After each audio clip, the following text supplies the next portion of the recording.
Friends, এখানে আসতে পেরে অনেক কিছু জানতে পারলাম। জগৎ শেঠের এখানে যে গুপ্ত পথগুলো সেগুলো দেখলাম, ঠিক আছে। তো সেখানে তার মধ্যে যে অস্ত্রাগারগুলো রয়েছে, এখানে অস্ত্রশস্ত্র তৈরি হতো, টাকা পয়সা তৈরি হতো, ধন সম্পত্তি সমস্ত কিছু তৈরি হতো এখানে নবাবের আমলের। তো সেই সমস্তগুলো দেখলাম, সব কিছু এক্সপ্লোর করলাম, খুব সুন্দর। এখানে আরও অনেক কিছু দেখলাম। এখানে ভিতরে ফটোগ্রাফি অ্যালাউ ছিল না, তাই ফটোগ্রাফি করতে পারিনি, কিন্তু যতটা বুঝলাম যতটা দেখলাম সেটা তোমাদের সঙ্গে একটু শেয়ার করে নিচ্ছি। জগৎ শেঠের মেয়ের বেডরুম দেখলাম, তারপরে জগৎ শেঠের বেডরুম দেখলাম, আরও অনেক কিছু দেখলাম। এখানে ভিতরে রয়েছে সব কিছু। তার মানে তখনকার দিনে নবাবের আমলে যত টাকা পয়সা আবিষ্কার হতো, যত টাকা পয়সা ছাপানো, মুদ্রা ছাপানো, সব কিছু জগৎ শেঠই কিন্তু করতো। কিন্তু জগৎ শেঠ সবচেয়ে ধনী ব্যক্তি ছিল, ধনী ব্যক্তিদের মধ্যে সবচেয়ে ধনী ব্যক্তি ছিল নবাবদের আমলে তখন। আর আগে যে সুড়ঙ্গটা দেখলাম, যেটা তোমাদেরকে বলেছিলাম, সেই সুড়ঙ্গর সাথে নাকি এই বাড়ির সাথে নাকি কোনো একটা নাকি লিঙ্ক রয়েছে। তো কোথাকার কী লিঙ্ক রয়েছে সেটা আমি জানি না, তবে শুনেছি ওটা ওই সুড়ঙ্গের সঙ্গে এই বাড়ির নাকি কোনো একটা লিঙ্ক রয়েছে। তো যাই হোক, অনেক কিছু জানতে পারলাম এবং অনেক কিছু এক্সপ্লোর করলাম এবং তোমাদের সাথে অল্প অল্প করে শেয়ার করে নিলাম। তো এই হচ্ছে দ্য হাউস অফ জগৎ শেঠ। এই তার একদম পুরো সামনে আমি এই যে দাঁড়িয়ে রয়েছি, দ্য হাউস অফ জগৎ শেঠ। এই যে এই জায়গায় চলে এসেছি, এই যে দ্য হাউস অফ জগৎ শেঠ। এখানে 20 টাকা দিয়ে একটা টিকিট করে নিয়েছি, এই যে টিকিট কাউন্টার। তো এবার ভিতরে ঢুকবো।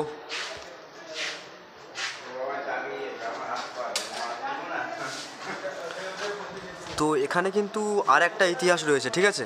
জগৎ শেঠের বাড়ি এখানে হচ্ছে, মানে তোমাদেরকে যে সুড়ঙ্গটা দেখেছিলাম, সেই সুড়ঙ্গর সঙ্গে কিন্তু এই ঘরের কিন্তু একটা কানেকশান রয়েছে, মানে ওটা কিন্তু গুপ্ত পথ বলা যেতে পারে, ঠিক আছে। তো এখানে উনি এমন একজন মানুষ ছিল, তোমাদেরকে আমি আস্তে আস্তে বলছি সেগুলো। মাটির তলায় গুপ্ত ঘর, জগৎ শেঠের ঘর এটা, ঠিক আছে। সো বন্ধুরা, এটা হচ্ছে মাটির তলায় গুপ্ত ঘর, জগৎ শেঠের ঘর এটা।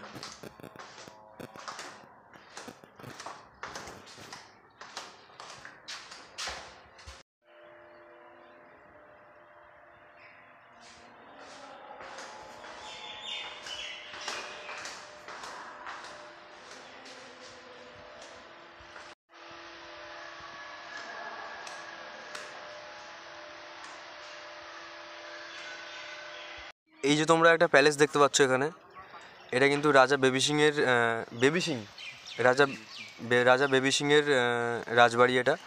রাজা বেবি সিংয়ের দায়িত্ব ছিল, যেটা ইংরেজরা যে দায়িত্বটা দিয়েছিল ওকে, সমস্ত তখনকার দিনে রাজ্যের সমস্ত খাজনা আদায়ের দায়িত্ব দিয়েছিল। যারা যারা খাজনা আদায় মানে খাজনা যারা যারা দিতে পারতো না তাদেরকে জোর করে খাজনা আদায় করতো, এবং এবং যারা খাজনা দিতে অসমর্থ ছিল তাদেরকে কিন্তু ফাঁসি দেওয়া হতো। তো সেই সমস্ত ঘরগুলো ভিতরে রয়েছে, সেগুলো এখন নাকি ভেঙে চুরে গেছে। তো ভিতরে আমরা ঢুকছি না, আরও সামনে অনেক কিছু রয়েছে, এক্সপ্লোর করতে হবে।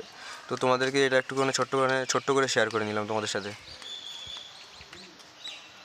এটা কিন্তু অনেক পুরাতন একটা মন্দির, সেই রাজাদের আমলের মন্দির। এটা অনেক পুরাতন একটা মন্দির, এবং মন্দিরের বিগ্রহগুলো শুধু খালি দেখুন কীভাবে সাজানো রয়েছে।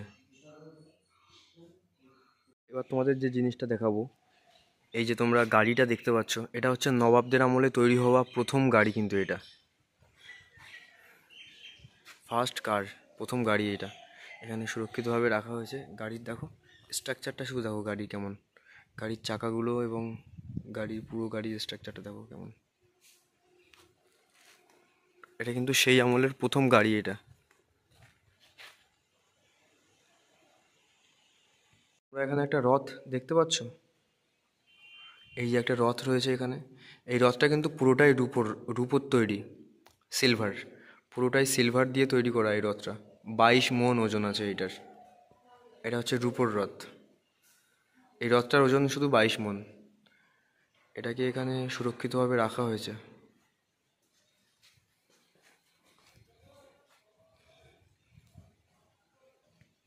তো বন্ধুরাই দেখো, এখানে একটা পালঙ্ক রয়েছে, আর এখানে এই যে তোমরা কাপড়টা দেখতে পাচ্ছ উপরে, এই যে কাপড়টা, এটা কিন্তু দড়ি সিস্টেম করা রয়েছে। যারা চাকর বাকর থাকতো তারা দড়ির মাধ্যমে হাওয়া করতো এবং বাতাস লাগতো যেখানে যে শুয়ে থাকতো তার গায়ে। এই খাটটার দাম কিন্তু 16 টাকা। সেই 300 বছর আগে তখনকার সময়ে এই খাটটার দাম ছিল 16 টাকা দাম। আর তখনকার দিনে কিন্তু 16 টাকার কিন্তু প্রচুর দাম ছিল। হ্যাঁ। তো বন্ধুরা, এখানে তোমরা দেখতে পাচ্ছ যে বড় বড় কড়াই, বড় বড় হাঁড়ি, বড় বড় গামলা, এগুলো কিন্তু সব পিতল কাঁসা দিয়ে তৈরি এবং অনেক পুরাতন ধাতু দিয়ে তৈরি, যেগুলো অনেক দিন হয়ে যাওয়া সত্ত্বেও 300 বছর প্রায় পেরিয়ে যাওয়া সত্ত্বেও এগুলো কিন্তু নষ্ট হয়ে যায়নি, এইভাবেই রয়েছে। এগুলো হচ্ছে পুরাতন ধাতুর গুণ। এখনকার দিনে আমরা যা কিছুই কিনে বাড়িতে রাখি না কেন, সেগুলো বছর কয়েক পরেই নষ্ট হয়ে যায়, কিন্তু এগুলো দেখো এভাবে অক্ষতভাবে পড়ে রয়েছে। এটা দেখে মনে হচ্ছে মোস্ট প্রবাবলি এটা ছিল রান্নাঘর, এটা এত বড়। আমরা যে মন্দিরটা দেখতে পাচ্ছ, এই মন্দিরে দেখো ভগবান শ্রীকৃষ্ণের বিশ্বরূপ এখানে অঙ্কন করা রয়েছে, খোদাই করা রয়েছে, কারুকার্য করা রয়েছে, যেটা তোমরা দেখতে পাচ্ছ ভগবান শ্রীকৃষ্ণের বিশ্বরূপ। তো এখন থেকে সেই প্রাচীন যুগের 300 বছর আগে তৈরি করা এই মন্দিরের দেখো সেইভাবেই সেটা রয়েছে এখনো পর্যন্ত, ঠিক আছে। তো এগুলো এমনভাবে তৈরি করা হয়েছিল। সো ফ্রেন্ডস, আই থিঙ্ক এগুলো প্রদীপ জ্বালানোর জন্য, এই যে তোমরা গর্তগুলো, খাঁজগুলো দেখতে পাচ্ছ, আই থিঙ্ক এগুলো প্রদীপ কিংবা মশাল জ্বালানোর জন্য এগুলো তৈরি করা হয়েছিল, এগুলো আমার মনে হয়। তাছাড়া অন্য কোনো কারণ হতেই পারে না। তো এটা যেহেতু মন্দির, সেহেতু প্রদীপ জ্বালানোর জন্যই এগুলো। এই যে তোমরা খাঁজগুলো দেখতে পাচ্ছ, এই খাঁজের মধ্যে প্রদীপ জ্বালানো থাকতো।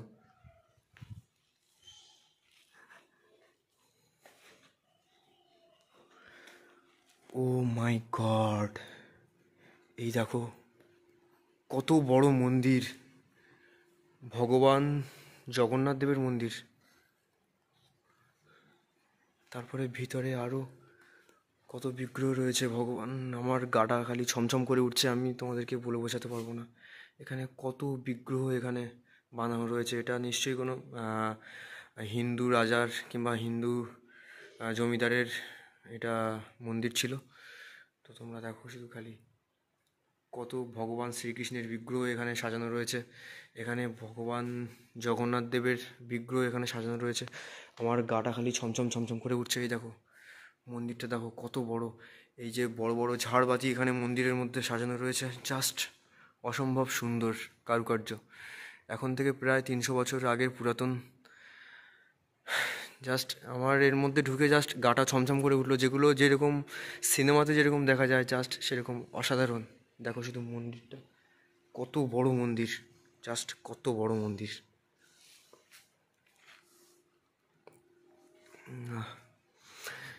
এই যে এখানে একটা মন্দির রয়েছে, এখানে ভগবান শ্রীকৃষ্ণের বিগ্রহ এখানে ভর্তি রয়েছে। জয় শ্রীকৃষ্ণ। এই যে ভগবানের সিংহাসন, ভগবানের বিগ্রহ এখানে রয়েছে।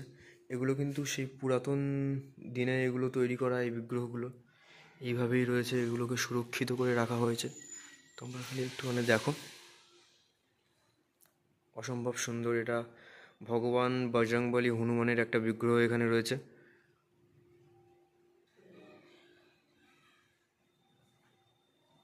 তো সামনে ওখানে আর একটা মন্দির রয়েছে, আমি তোমাদেরকে ওটা একটু শেয়ার করে নেব। এই যে ভগবান বিষ্ণুর এখানে একটা বিগ্রহ রয়েছে। এখানে অসম্ভব সুন্দর ভগবানের বিগ্রহ, ভগবান বিষ্ণুর বিগ্রহ এবং ভগবান কৃষ্ণের।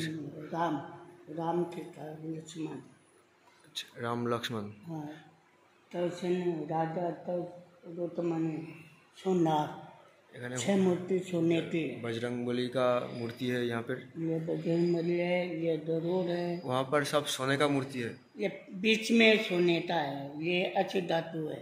अच्छा अच्छा, और ये बीच में जो मूर्ति है वो सोने का है ना? हाँ, अच्छा अच्छा अच्छा, ओके। और ये आसन है बहुत चांदी का है। আচ্ছা আচ্ছা। তো এখানকার পুরোহিত যিনি রয়েছেন, উনি বললেন যে মাঝখানে যে মূর্তিগুলো রয়েছে ওগুলো সোনার মূর্তি রয়েছে, এবং ये अच्छी धातु। এবং এবং পাশে যে মূর্তিগুলো রয়েছে ওগুলো অন্য ধাতু দিয়ে তৈরি, এবং জাস্ট অসাধারণ। এখানে দেখতে পাচ্ছ জাস্ট মন্দিরগুলো।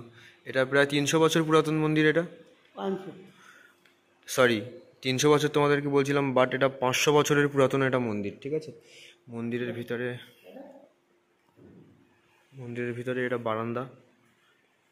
এই দেখো জাস্ট অসাধারণ, অসাধারণ আর অসাধারণ। এর মধ্যে তুমি যখন প্রথমবার আসবে তোমার গাটা ছমছম করে উঠবে, তোমার গায়ে কাঁটা দিয়ে উঠবে, জাস্ট অসাধারণ বন্ধু। সো বন্ধুরা, এই যে তোমাদেরকে মন্দিরটা দেখালাম, এটা পুরোটা 500 বছরের মন্দির, যেটা আমাকে এখানকার পুরোহিত আমাকে বললো। এটা পুরো 500 বছর পুরাতন মন্দির, এটা 500 বছরের বেশি বয়স। তো জাস্ট আমার গাটা জাস্ট ছমছম করে উঠছিলো জাস্ট মন্দিরের মধ্যে যখন ঢুকছিলাম তখন।